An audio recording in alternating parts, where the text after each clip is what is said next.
Welcome to Boise Song Talk. I'm James Coberly Smith. Give me just a second to set this guitar down. Songs. What are these songs? Well, consider this. On the one hand, we have happy trails to you until we meet again. And on the other hand, we have purple haze all in my brain. Lately things just don't seem the same. Completely different songs, but they both work. Now, what we're going to be doing on Boise Song Talk is we're going to be speaking with a number of the great local songwriters about how they write their songs. Now, they're all great live performers, and I encourage you to go out and see their live shows. However, we will not be emphasizing performance on this show. Instead, we'll be focusing on how they write their songs. Now, I'm going to start this thing off with a shortened version of a song of my own, and then we'll go over and meet tonight's special guest. The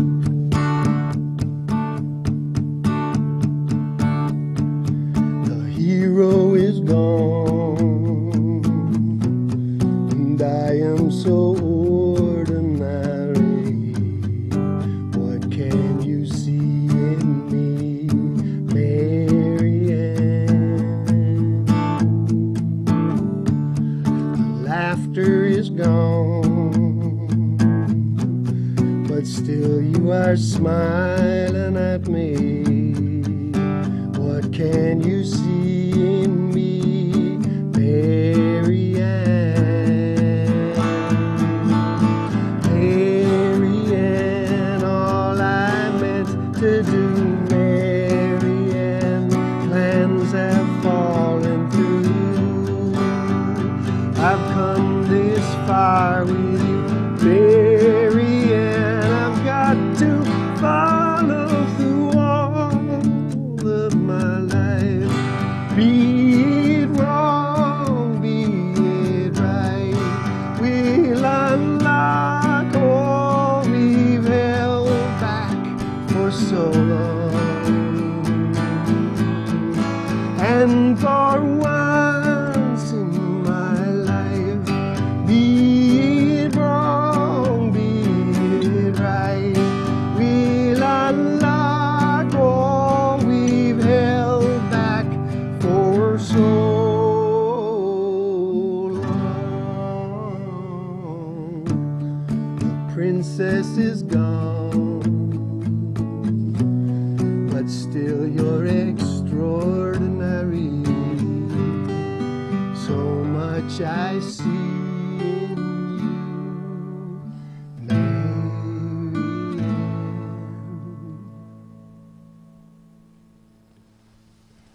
Now let's go over and meet tonight's special guests. Bernie Reilly, Ryan Wissinger. Here they are. Dang nav. Thank you, gentlemen, for coming. I really appreciate it. All right. I've probably told you before. You know it because you've seen me in the audience. I have seen you as a band, Gizzard Stone. I've seen you as a duo, and I've seen you both play solo. I've loved it every time. The thing that strikes me most is the incredible musical variety that you guys use in your songwriting and in your covers. I can't peg you into any genre, and I think that unpredictability keeps things very exciting. I really like it. So Bernie Reilly, I'm going to start with you. I know you've co-written a song on a platinum selling album, but I'm going to come back to that in a second. First, I'm just going to ask you a little bit about your musical history. How did you start? Well, when I was a kid, I played cello, and turned to guitar around my mid-teens, like many do, and I've always liked all kinds of music. And were you singing back when you were young? I didn't sing when I was a kid. I was horrified and scared to sing, but joined a band, and you know, you got to sing. You need singers, and we were so loud that it didn't matter. You couldn't hear anything. So Excellent. that was an easy place to learn. I recommend it for anyone. Very nice. Very nice. So you moved to guitar, and then you started singing. All right. Now, I just have to touch on this. The song that you co-wrote was on Michelle Branch's album, The Spirit Room, and the song was Drop in the Ocean. Now, I think there were multiple writers on that, like 3 or 4? Yeah, yeah. So how did that work? You know, me and a friend of mine and her were just kind of in a room together writing songs for about a week, and ended up using that one. But she had like a book of lyrics that she had written with her friend also. So that's where you get 4 different people. So she had From most at a of slice. the lyrics, and most of the rest of you were bringing the music to it then? Yeah, Alright. I did some lyrics. I think the title was mine. Really? Yeah, it's the best Can't part, beat right? that. Can't beat that. Shoot. Outstanding. All right, then. Over here to my friend, Ryan Wissinger. Now, you went to music college, is that right? Yeah, for a short while. What did you study there? Theory, Music theory. all over and over again. Performance, forced performances, that kind of thing. I see, like we're going to make you do tonight. Exactly. Was in music college, did you use guitar? Oh yeah, yeah. Right. There were a bass program, a guitar program, a drummer program, keys, all that stuff, and then they'd throw us together with a different group each week and force us to play a couple songs in front of other musicians, which was the worst audience ever. Oh, yeah, I'm sure. It's terrible. And so then leading up to that, when you were a youngster, what was your I musical didn't start playing guitar till I was 16. I had musical background in my family, but I learned my first chords when I was 16 at the Kentucky Horse Park. Nice. Yeah, A lot of guys have bluegrass. started there. Yeah, G, C, and D, you know. I was off to the races. Solid Yeah. chords, solid chords. As it were. Pun intended. Very, very nice. All right, now, swing back to this gent in the middle here. Now, you have a song that, if I could prevail upon you fellers to give me a duo version of East Side, you game? Okay. You want to take a little lead for intro? Sure.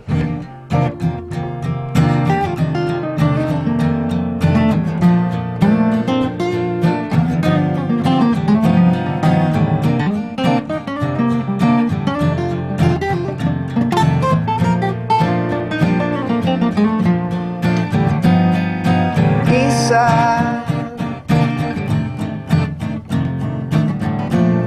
west side,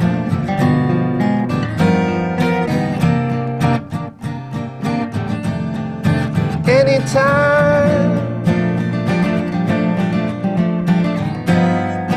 inside, on the right, I'll be there with you. East side, west side. That's about it. It keeps doing that. I've actually been I've been accused of that not actually being a song. Well, see, It's let's more of a talk. jam. Well, It's more of a jam. okay, but see, now that's why I wanted you to play it. Yeah. I definitely think it's a song. I think it's an incredibly original song. The first time I heard that, you were at Pengilly's. I heard you playing this, and I just went, "What the heck? What is this thing?" Because there's all this space. There's the chord, and the lyrics are so spaced. East side, it's like I go get a cup of coffee. Yeah, Come yeah. back for west bite. side. It's so different. I really liked it. That song, can you even remember? Was it musically first, and then you just kind of threw those lyrics in there? Yeah. It was just a jam, as I call it, that I just kind of started singing that to, and kind of said, "Oh, I'll finish it. I'll put more lyrics later." And then that became the song. You know, it felt right the way it was.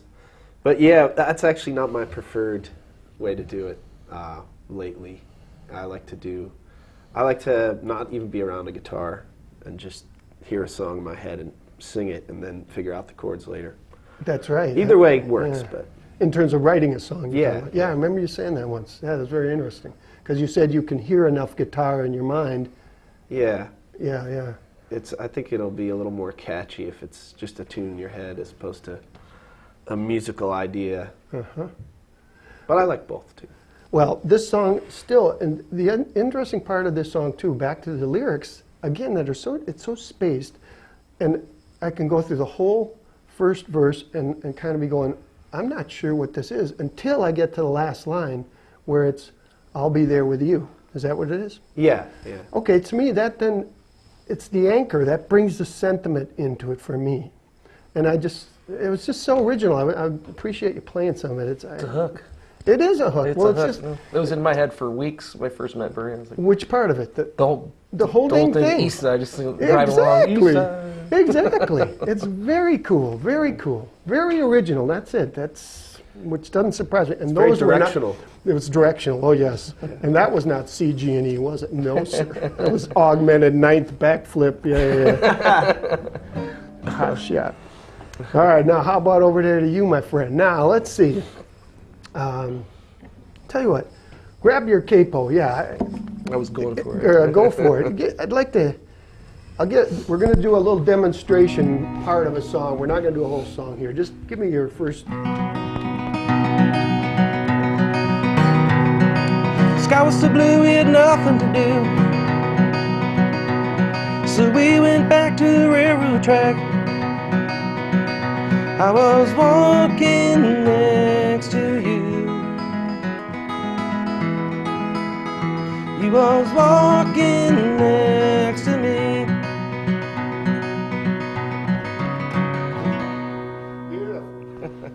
I wanted you to play that because so often publishers through the years that I would talk to, or I would just hear things about pop songs, they want you to get to the chorus Boom, yeah. before the song's even started. Yeah. This song does that, and it does it so well. It has the two opening lines, and then you're there.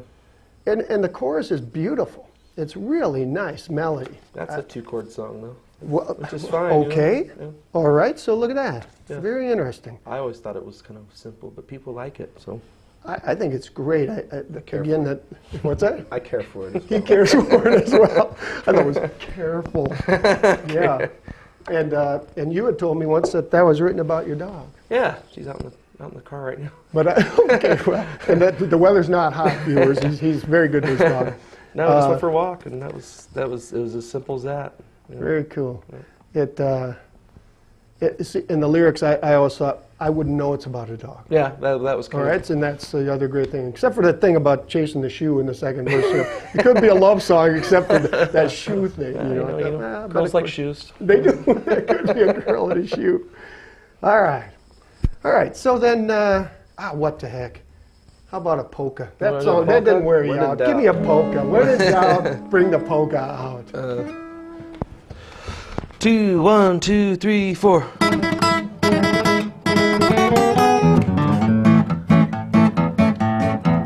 If you like friendly people and clean air, sing the Idaho polka. Go to the mountains, you will find us there, singing the Idaho polka. We are often confused for Ohio. Pick up your atlas and I'll point you where to go, where the wide open skies and the potatoes grow.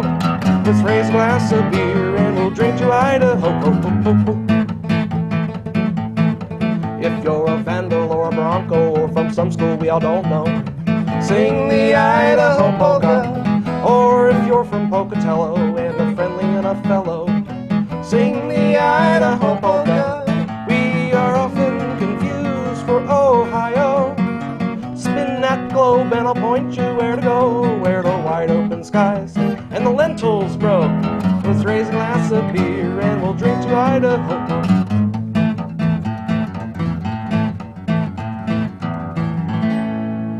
If you like lots of pretty women and hot springs that you can sit in, sing the Idaho polka.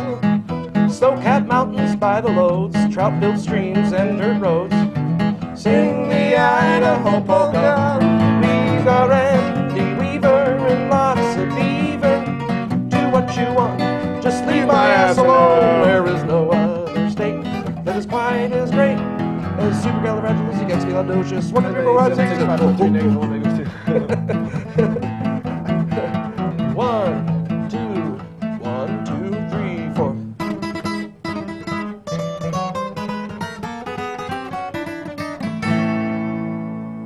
What a beautiful thing. All right, so you had told me once that you two, because you do have done some co-writing, and you mentioned it mostly as arrangements. Yeah. But you had said you two had gotten the idea of a song with Idaho in it, and then it being a polka. Yeah. Well, most bands in town seem to have an Idaho song or something like that generates a cheer. Like, It goes over big. yeah. It does, I've seen it. We said we need an Idaho song, and this is like all in the same brainstorming session. We were talking about doing a bunch of, like you said, we do a bunch of different kind of styles of music. And we said we need a polka, and then after that night broke up, like a couple days later, I called Bernie. It's like, we've combined the two ideas, Idaho and polka. Okay, so And- then how'd the song happen? I just wrote it and you know, and then wrote the bare bones of it, but the slow down was something that was, you know, that didn't happen at first, but then we came up with that, and all the harmonies and stuff were added later, so it was pretty fun. And the accordion, of course. And the Oh, accordion. the yeah. accordion's excellent. We always joke we have to pull a permit to get the accordion. Oh, yeah, I'm sure. Yeah, see, Bernie plays all kinds of instruments. He plays accordion and a banjo and anything you put in his hands, dang near. So, what do you view the use of humor in songwriting, given that piece we just You know, heard? I just kind of wrote it to make myself laugh, but now it's like we can't get out of a show without playing it. It's got to be played every time, sometimes a couple times a night. But, you know, I mean, people respond to it, so. Right. And it's nice to have anybody respond to anything that you're playing that's original. You know, especially when you play like 3 what you think really nice originals, and then you go out and play, you know, an Eagles tune, and they love it. You know, Oh, it's like Eagles. yeah, I know. Old news. Yeah. So, what do you think about humor? Do you think humor's got a place in songwriting? Yeah, it can be unavoidable, but I know Ryan's a Frank Zappa fan. I am too, but he's a big Zappa fan, so humor is always in. Does humor belong in music? It's a Yeah, big we- album of his. The big question. We can't, you know, question. otherwise you take yourself too seriously, then it's awful. So, yeah. There's always a lot of humor in a Gizzard Stone experience. Yeah, there is. A There lot of is. it's in between songs. There but is. Some of it's, we have a couple funny songs. We just try to salt the hustle, experience. the atonal hustle. The is atonal one of them. hustle. Yeah. Very nice. Should we do a little bit of that? Yeah. Sure.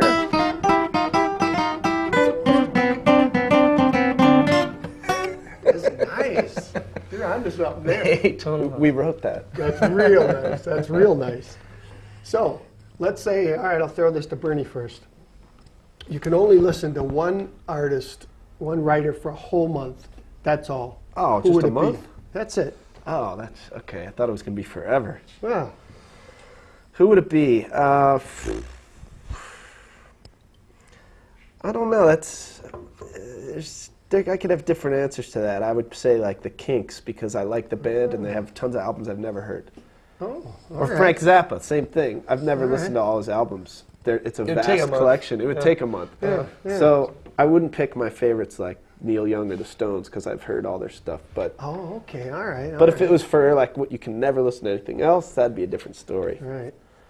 All right. So Neil Young and the Stones are your favorites. All right, yourself. Same question? Yeah, sure. Why not? I'm really on the classical kick right now. Are you? Yeah. Like what? What do you listen to? I break down Radio? to setting it to Pandora and letting it go. You know, I mean, but at the same time, anything that perks my interest, I'm immediately right-clicking and the Wikipedia and reading all the stories about Interesting. Bach and Beethoven. Yeah, I did that for a while. I thought it was Chopin very and educational. Schubert Yeah. and Yeah. I like the Shoes. the Shoes, the Schumann and Schubert. Schumann and Schubert. Yeah. I think they were Ah. friends. And Puccini. then enemies. Yeah. Profuk, yeah. Yeah, his name. So if you had a piece of advice, we'll let Ryan start first. For other songwriters, beginning or veteran, what might it be? I think sometimes it's best to work from the end to the beginning.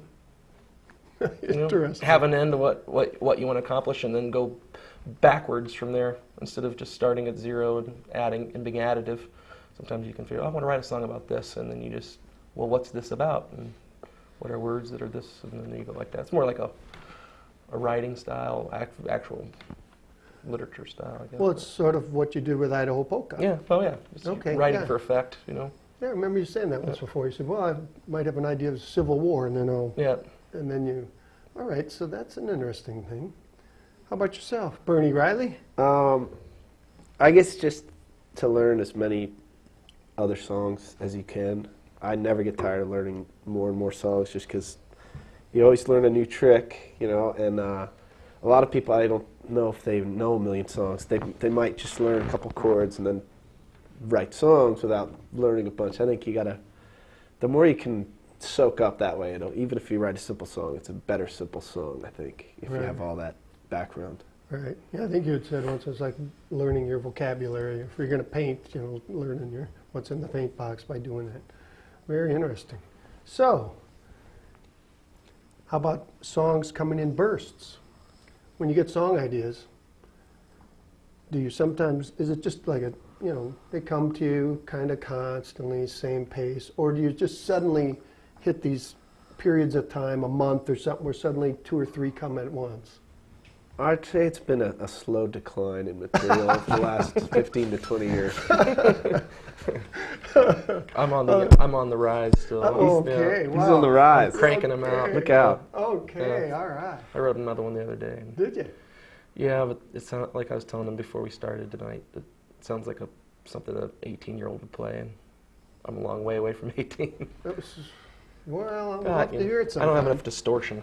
You know? Yeah, well, we can add that later. We'll get that in post-production. How about songs in one sitting? What do you mean? Well, like your Idaho Polka, I'll stick with that again. You have the idea, you guys had cooked it up together, and then you finally, it's like discipline. You finally said, all right, I'm going to write it. Yeah. Did you do it in one sitting? Yeah, everything I write's done in one, you know. Really? Everything, yeah. Normally, it didn't take very long. Very Sometimes you have a couple ideas, you slam them together, you know. You have some chord ideas that you want to work into a song, and you'll piece them together later. But for most of it is I start writing, and 15 minutes later it's done. But it's going to evolve later on. Bring it to the band, they hate it, and it gets thrown out. Or I start singing and it feels silly, you know, and it'll go in the trash heap. Or Yeah, you're usually the trasher. I am usually my own trash. But when you so Idaho Polka, though, the music is very humorous to that too. Yeah. Did you have the music at the same time? No, I just kind of, I don't know. At one point, I listened. I liked polka. I didn't drive around listening to it, but it's Exhaustive research. yeah. But I mean, like all the little hammy lines and the slowdown and the counts into the beats. Those are kind of like that's kind of canned ham for they're necessary for the song. So Bernie, now yourself, you had said a lot of times nowadays, an idea will come to you, a little piece of a lyric without an instrument and a melody. So how do you capture it or start it? Do you have a notebook for the lyrics, or you put it on a tape deck to start it, or what? Sometimes I'll panic and write it down because I think I'm going to forget it, but usually I can remember it. If it's the right line, I'll remember it. Interesting. So yeah. Well, I have one that I hope you don't forget. It's a song of yours that I've played around town some. Oh yeah, it's an honor. Now, can I jump in with you? Absolutely. We'll just jam this thing out. Now, if we get past well, we'll just see what happens. Yeah, maybe you could I'm going to sing jump a in. verse. I'm going to take I will do that. I'm going to jump on a lead if it gets that far into the credits. We'll see what happens.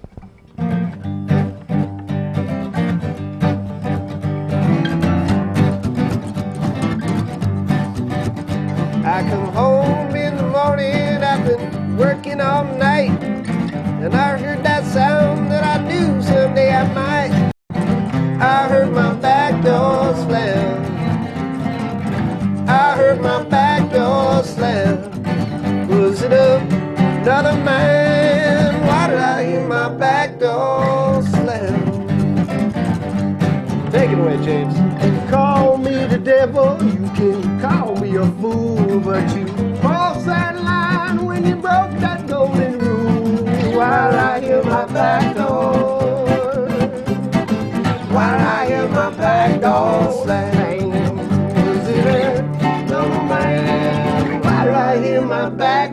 door slam? Why did I hear my back door? Why did I hear my back door? Why did I hear my back door slam? Was it another man? Why did I hear my back door slam? Bernie Riley.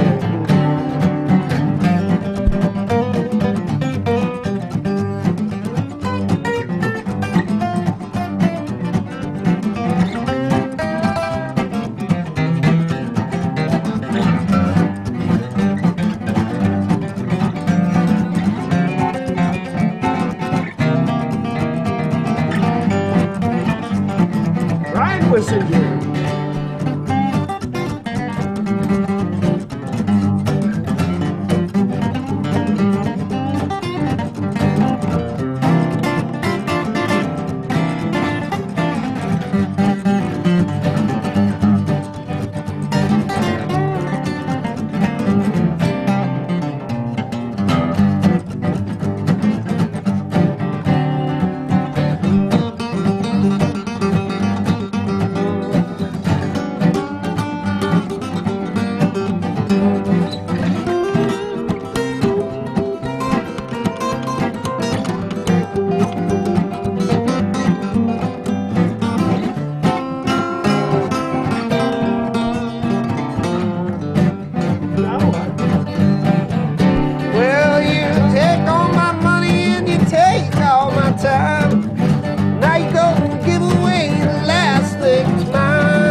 Why did I hear my back door?